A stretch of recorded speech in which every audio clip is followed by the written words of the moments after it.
नमस्ते, political incorrect में आप सबका एक बार फिर से स्वागत है। पॉलिटिक्स में कहते हैं सबसे इम्पोर्टेंट चीज़ होती है टाइमिंग और अरविंद केजरीवाल के केस में ये बात सबसे इम्पोर्टेंट है। पूरी तरह से ये कहावत चरितार्थ होती दिखाई देती है कि टाइमिंग सबसे इम्पोर्टेंट है। बहुत सारे लोग बात कर रहे हैं कि यार अरविंद केजरीवाल को रिहा नहीं होना चाहिए था, बाहर नहीं आना चाहिए था। बात ठीक भी है क्योंकि जिस तरह के क्राइम उसने किए हैं और जिस प्रकार का वो व्यक्ति है, जो समाज के लिए, देश के लिए कोई बहुत अच्छा नहीं है, तो उसे बाहर नहीं आना चाहिए था। लेकिन जो होना चाहिए वो ज़रूरी नहीं है कि वैसा ही होगा। कई बार उसमें बहुत अलग-अलग फैक्टर्स हैं जो काम कर रहे होते हैं।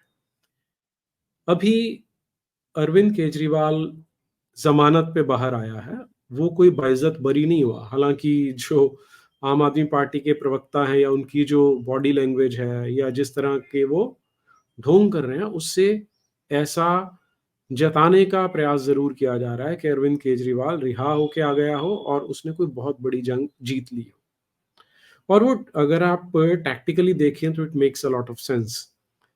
अरविंद केजरीवाल के बहुत सारे ऐसे मतदाता हैं जिन्हें केवल उनकी फ्रीबीज़ से मतलब है कि उन्हें फ्री बिजली मिल जाए, पानी मिल जाए, बस में फ्री जाने को मिल जाए।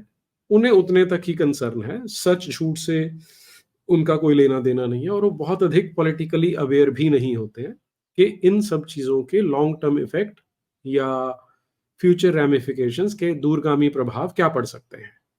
और इसी का लाभ उठाती है आम आदमी पार्टी कि उनका जो तंत्र है इस तरह के छोटे-छोटे क्लिप्स बना के, वीडियोज़ बना के अपने डेडिकेटेड व्हाट्सएप ग्रुप्स में चलाते हैं और एक बहुत बड़ा उनका मतदाताओं का वर्ग ऐसा है जो इस बात पे विश्वास कर लेगा कि अरविंद केजरीवाल अब सभी दोषों से मुक्त होकर फाइनली बाहर आ गए हैं।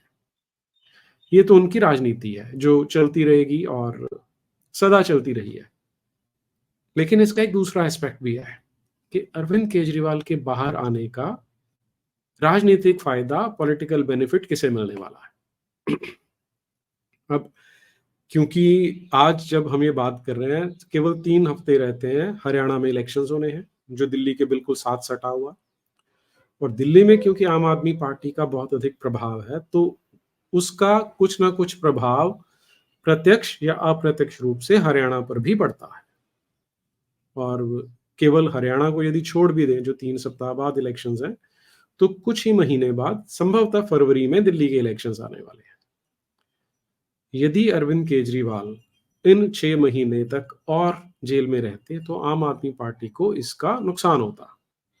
इसलिए ये तो स्पष्ट कहा जा सकता है कि अरविंद केजरीवाल के आने का जो लाभ होगा, वो आम आदमी पार्टी को डेफ़िनेटली मिलेगा, हरियाणा के इलेक्शंस में भी और आने वाले दिल्ली के इलेक्शंस में भी। तो फिर हानि किसे होगी? क्योंकि हमारे देश का जो पॉलिटिकल सिस्टम है, जो वोट डालने का सिस्टम है, वो क्योंकि प्रति व्यक्ति 1 वोट है, तो यदि एक को लाभ हो रहा है, तो दूसरी कोई पार्टी होगी जिसे उसकी हानि भी उठानी पड़ेगी। तो पहले हम हरियाणा की बात करते हैं। हरियाणा में अभी तक तो भाजपा की सरकार थी, तो जो 10 साल से चली आ रही है। और हरियाणा एक ऐसी स्टेट है जिसमें ये माना जाता था कि जनता हर 5 वर्ष बाद सरकार बदल देती थी और मुख्य 2 ही पार्टियाँ थी, या तो भारतीय जनता पार्टी या कांग्रेस। एक जाएगी, दूसरी आएगी, लगभग ऐसा माना जाता था। बहुत कम ऐसा हुआ कि एक ही पार्टी की सत्ता को या सरकार को हरियाणा की जनता ने रिपीट किया हो। और वो अभी 2014 से 2024 तक हुआ। ये अपने आप में अद्भुत इसलिए था कि इसने कई मिथकों को तोड़ दिया। उनमें सबसे बड़ा मिथक जो गढ़ा गया था, वो ये था कि हरियाणा में कभी भी कोई नॉन जाट या गैर जाट कभी भी मुख्यमंत्री नहीं बन सकता, क्योंकि जाटों की जो जनसंख्या वो सबसे अधिक है हरियाणा में।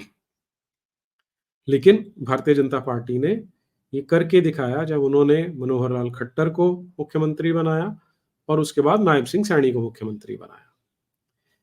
पर इसका श्रेय यदि भारतीय जनता पार्टी को जाता है, तो उससे अधिक जाता है हरियाणा की जनता को, जिन्होंने ऐसी क्षुद्र सोच से, ऐसी छोटी सोच से, ऐसी संकुचित मानसिकता से उठकर वोट दिया उन्होंने हिंदू होकर वोट दिया कि भारतीय जनता पार्टी को लाना है, और यदि मोदी केंद्र में है तो मोदी अच्छा व्यक्ति है, इसलिए हमने मोदी को अप्रत्यक्ष रूप से जिताना है। तो उन्होंने भारतीय जनता पार्टी को 2 बार लगातार सरकार बनाने का अवसर दिया।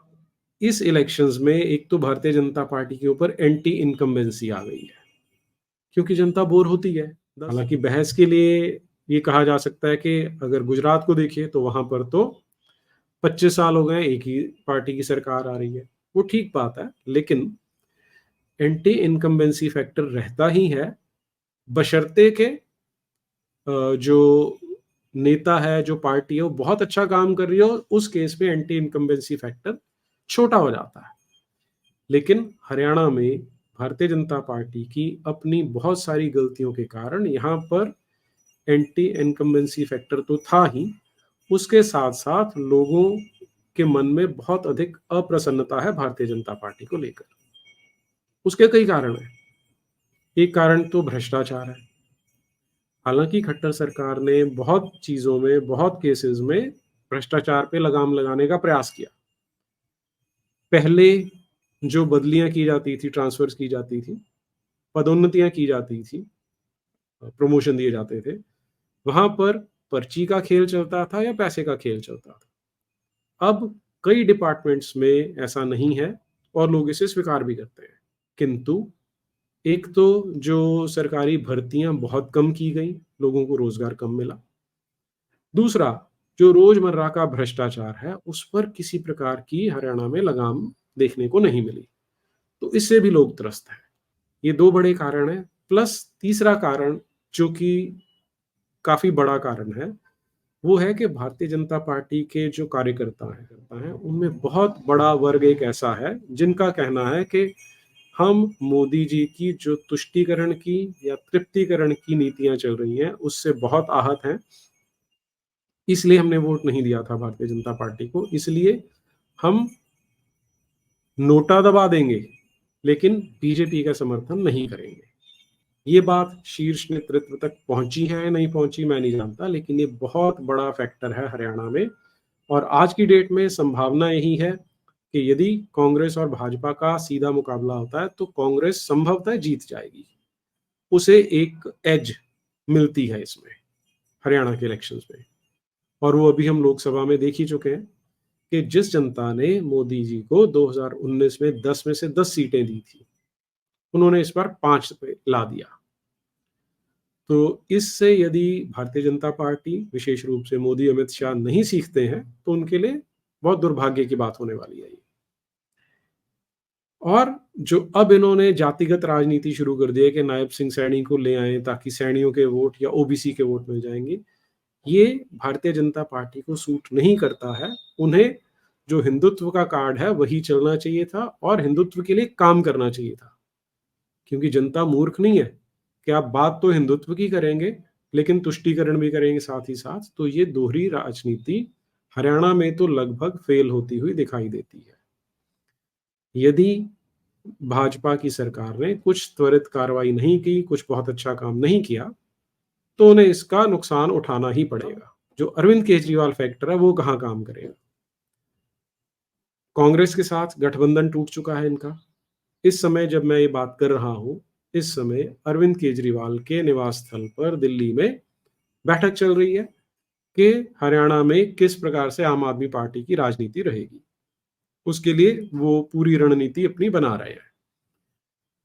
और यदि इतिहास देखें तो आम आदमी पार्टी ने जो सेंधमारी की है वो कांग्रेस की वोट में ज्यादा की है। जो कांग्रेस का वोट बैंक है वहां पर उनकी सेंधमारी ज्यादा रही है, भारतीय जनता पार्टी में कम रही है।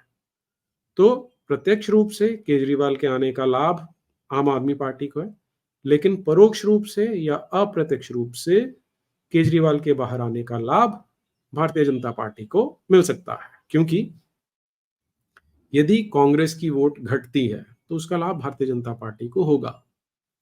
और यदि आप ध्यान से देखें तो आपको दिखाई देगा कि हरियाणा में जो कांग्रेस का नेतृत्व है उन्होंने अपने भाषणों में कहना आरंभ कर दिया है कि आप भाजपा को हराना चाहते हैं तो अपनी वोट बंटने ना दें, कांग्रेस को जिताएं।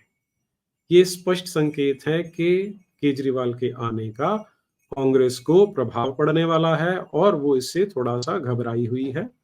वो स्वीकार तो नहीं करेंगे क्योंकि अभी जो पहले मुख्यमंत्री होते थे हुड्डा जी, उनका स्टेटमेंट आया है कि केजरीवाल यदि इस्तीफा दे भी रहा है और वो इलेक्शन लड़ रहा है तो उससे कांग्रेस को प्रभाव नहीं पड़ता, लेकिन प्रभाव पड़ने वाला है।